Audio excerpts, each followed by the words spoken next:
Welcome to day 89 of our one-year Bible reading plan. Today, we witness the fall of Jericho in Joshua chapter 5 and 6, where God's power brings victory through faith and obedience. In Luke 8 verses 22 to 39, Jesus calms a raging storm and delivers a man from demons, showing his authority over nature and the spiritual realm.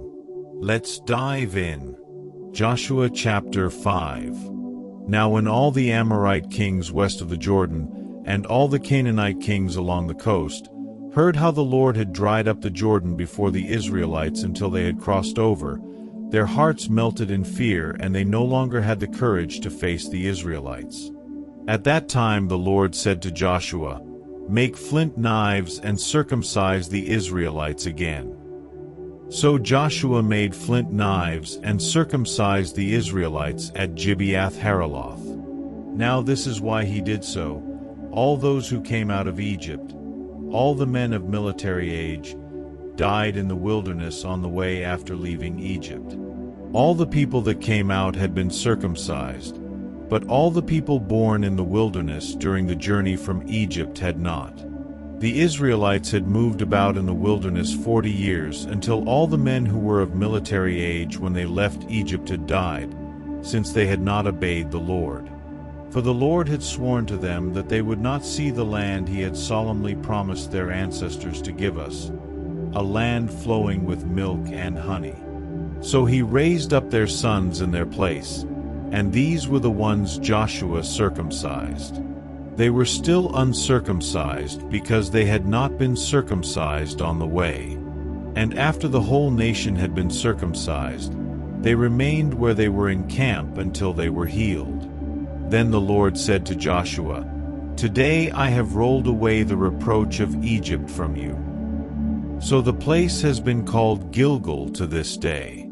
On the evening of the 14th day of the month, while camped at Gilgal on the plains of Jericho, the Israelites celebrated the Passover.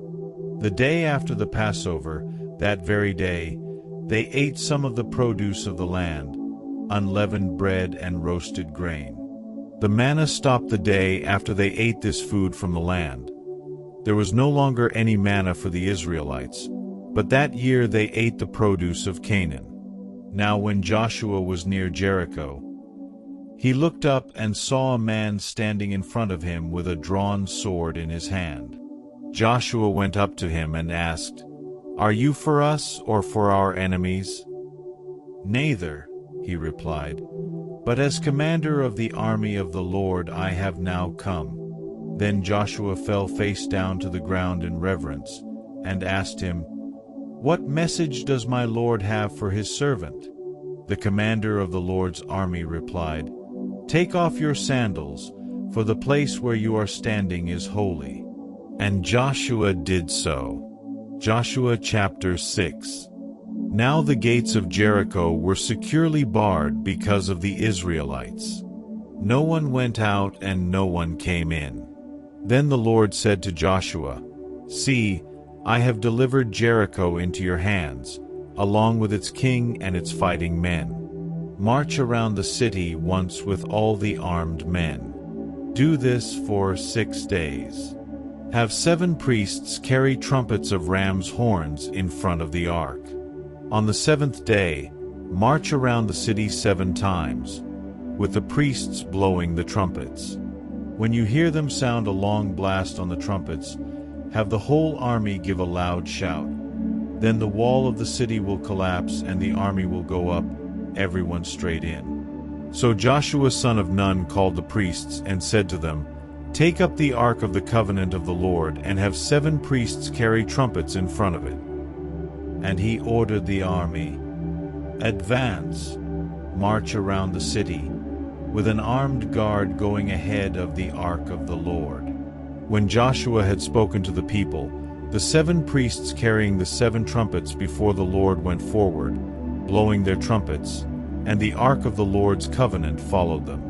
The armed guard marched ahead of the priests who blew the trumpets, and the rear guard followed the ark. All this time the trumpets were sounding. But Joshua had commanded the army, "Do not give a war cry, Do not raise your voices. Do not say a word until the day I tell you to shout. Then shout." So he had the ark of the Lord carried around the city, circling it once. Then the army returned to camp and spent the night there. Joshua got up early the next morning, and the priests took up the ark of the Lord. The 7 priests carrying the 7 trumpets went forward, marching before the ark of the Lord and blowing the trumpets. The armed men went ahead of them, and the rear guard followed the ark of the Lord, while the trumpets kept sounding. So on the second day they marched around the city once and returned to the camp. They did this for 6 days. On the 7th day, they got up at daybreak and marched around the city 7 times in the same manner, except that on that day they circled the city 7 times. The 7th time around, when the priests sounded the trumpet blast, Joshua commanded the army, "Shout, for the Lord has given you the city. The city and all that is in it are to be devoted to the Lord. Only Rahab the prostitute and all who are with her in her house shall be spared, because she hid the spies we sent. But keep away from the devoted things, so that you will not bring about your own destruction by taking any of them. Otherwise you will make the camp of Israel liable to destruction and bring trouble on it. All the silver and gold and the articles of bronze and iron are sacred to the Lord and must go into his treasury." When the trumpet sounded, the army shouted, and at the sound of the trumpet, when the men gave a loud shout, the wall collapsed. So everyone charged straight in, and they took the city. They devoted the city to the Lord and destroyed with the sword every living thing in it, men and women, young and old, cattle, sheep and donkeys. Joshua said to the 2 men who had spied out the land, "Go into the prostitute's house and bring her out and all who belong to her, in accordance with your oath to her." So the young men who had done the spying went in and brought out Rahab, her father and mother, her brothers and sisters, and all who belonged to her. They brought out her entire family and put them in a place outside the camp of Israel. Then they burned the whole city and everything in it. But they put the silver and gold and the articles of bronze and iron into the treasury of the Lord's house. But Joshua spared Rahab the prostitute, with her family and all who belonged to her, because she hid the men Joshua had sent as spies to Jericho, and she lives among the Israelites to this day. At that time Joshua pronounced this solemn oath, "Cursed before the Lord is the one who undertakes to rebuild this city, Jericho. At the cost of his firstborn son, he will lay its foundations. At the cost of his youngest, he will set up its gates." So the Lord was with Joshua, and his fame spread throughout the land. Luke chapter 8, 22-39. One day, Jesus said to his disciples, "Let us go over to the other side of the lake." So they got into a boat and set out. As they sailed, he fell asleep. A squall came down on the lake, so that the boat was being swamped, and they were in great danger.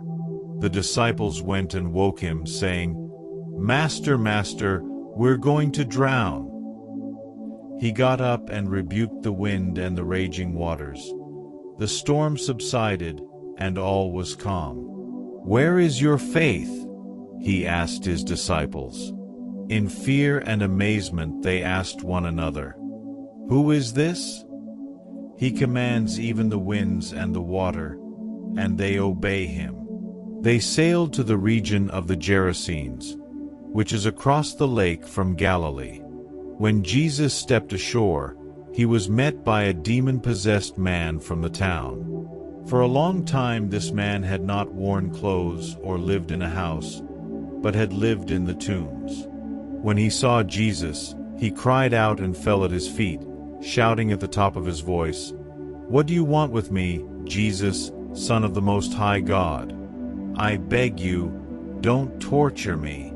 For Jesus had commanded the impure spirit to come out of the man. Many times it had seized him, and though he was chained hand and foot and kept under guard, He had broken his chains and had been driven by the demon into solitary places. Jesus asked him, "What is your name?" "Legion," he replied, because many demons had gone into him. And they begged Jesus repeatedly not to order them to go into the abyss. A large herd of pigs was feeding there on the hillside. The demons begged Jesus to let them go into the pigs, and he gave them permission. When the demons came out of the man, they went into the pigs, and the herd rushed down the steep bank into the lake and was drowned. When those tending the pigs saw what had happened, they ran off and reported this in the town and countryside, and the people went out to see what had happened. When they came to Jesus, they found the man from whom the demons had gone out, sitting at Jesus' feet, dressed and in his right mind, and they were afraid. Those who had seen it told the people how the demon-possessed man had been cured. Then all the people of the region of the Gerasenes asked Jesus to leave them, because they were overcome with fear. So he got into the boat and left. The man from whom the demons had gone out begged to go with him, but Jesus sent him away, saying, "Return home and tell how much God has done for you." So the man went away and told all over town how much Jesus had done for him. Thank you for joining today's Bible reading. We saw how faith and obedience bring victory, and how Jesus has power over every storm in our lives. What stood out to you today? Share in the comments. Don't forget to like, share, and subscribe for daily Bible readings. See you tomorrow.